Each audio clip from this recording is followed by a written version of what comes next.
To masu bibiyar mu a wannan shafi na MMC Hausa, barkanmu da sake saduwa da ku a cikin wani sabon shirin bitar labaran makon jiya.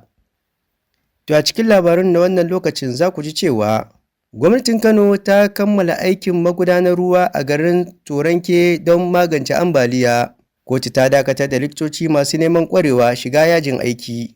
Har ila yau dai za ku ji cewa Wizkid ya zama fitaccen mawaƙin Afirka na farko da ake sauraron waƙoƙinsa a yanar gizo. Waɗannan da ma wasu sauran ƙarin labaru za su zo muku a cikin shirin na wannan lokaci. Wanda ni Ilyasu Jibrin Koli tare da Niyasat Amin za mu gabatar, a yi sauraro lafiya.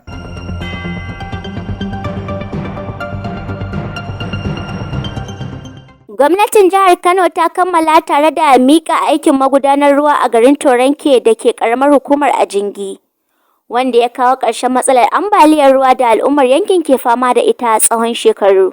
Bayanin hakan na cikin wata sanarwa da Kwamishinan Muhalli da Sauyin Yanayi, Dr. Dahir M. Hashim ya fitar a ranar Juma'ar da ta gabata. Aikin wanda aka aiwatar bisa sahalewar gwamnan jihar Kano, Alhaji Abba Kabir Yusuf, ya taimaka wajen daƙile asarar rayuka da dukiyoyi da suka hada da lalacewar gidaje da gonaki.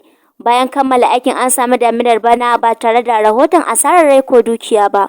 Kotun ƙwadago ta ƙasa da ke Abuja ta bayar da umarnin wucin gadi da ke hana mambobin ƙungiyar likitocin masu neman ƙwarewa ta Najeriya wato NAT shiga kowane irin yajin aiki. Mai shari'a Idi Sublim wanda ke jagorantar kotun ya bayar da umarnin ne a ranar Juma'a da ta gabata, bayan wata buƙatar gaggawa da gwamnatin tarayya tare da Anthony Jaran na tarayyan kuma ministan shari'a Latif Fabegmi suka shigar. Gwamnatin tarayya ta shigar da ƙarar ne akan shugaban nata na ƙasa Muhammad Usman Suleiman da kuma sakataren na ƙasa Shu'aibu Ibrahim. Mawaƙin Najeriya Ayodeji Balogun, wanda aka fi sani da Wizkid, ya kafa tarihi a matsayin mawaƙin Afirka na farko da aka saurari waƙoƙinsa sama da sau biliyan 10 a dandalin Spotify. A cewar sababbin alƙalma zuwa watan Janairu shekara ta 2026, Wizkid ne ke kan gaba a jerin mawaƙan Afirka da aka fi sauraro a Spotify. Burna Boy na biye masa a matsayin na biyu da sama da biliyan 9.5 na sauraro. Rema na matsayin na uku da biliyan 5.6. yayin da Tems ta wuce da biliyan 4.4. Jam'iyyar PDP rashar jihar Bauchi ta karyata rahoton da ke cewa gwamna Bala Abdulkadir Muhammad na shirin komawa jam'iyyar ADC, tana masu bayyana su a matsayin karya da yaudara. A wata sanarwa, shugaban PDP na jihar Honorable Sama'il Adamu Burga ya ce gwamnan ba shi da wata niyya ta barin PDP zuwa ADC ko wata jam'iyya. Ya ce an warware jita-jitan ne a taron manyan masu ruwa da tsaki da aka gudanar a ranar 4 ga watan Janairu shekara 2026. Bayanai daga jihar Jigawa da ke arewacin Najeriya na cewa mutum 25 ne suka mutu bayan kifewar kwale-kwale a jihar. Sakataren karamar hukumar Guri, inda lamarin ya faru, Alhaji B. Aljaji Adiyani, ya tabbatar da faruwar lamarin, inda ya ce jirgin ta tashi daga garin Adiyani da ke yankin karamar hukumar Guri zuwa garin Gabri da ke karamar hukumar Guru a jihar Yobe. Ya ƙara da cewa jirgin ya kife ne da misalin karfe 8 na dare, sakamakon lodin da ya wuce kima da aka yi makwale-kwalar.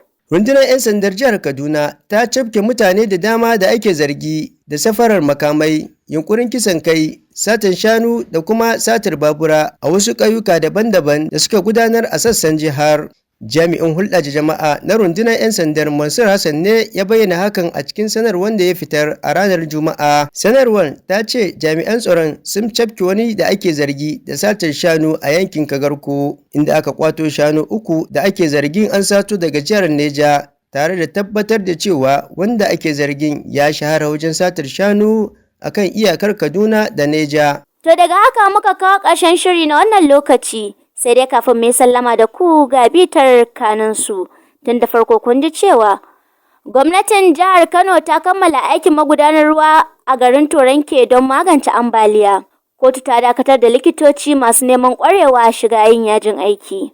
Wizkid ya zama fitaccen mawaƙin Afirka na farko da aka sauraro waƙoƙinsa a yanar gizo. To a madadin dukkanin ma'aikatan MMC Hausa da suka taimaka wajen kawo muku wannan shirin. Niyasat Amin tare da Ilyasu Koli. Ku tara a mako na gaba don jin sabon shirin.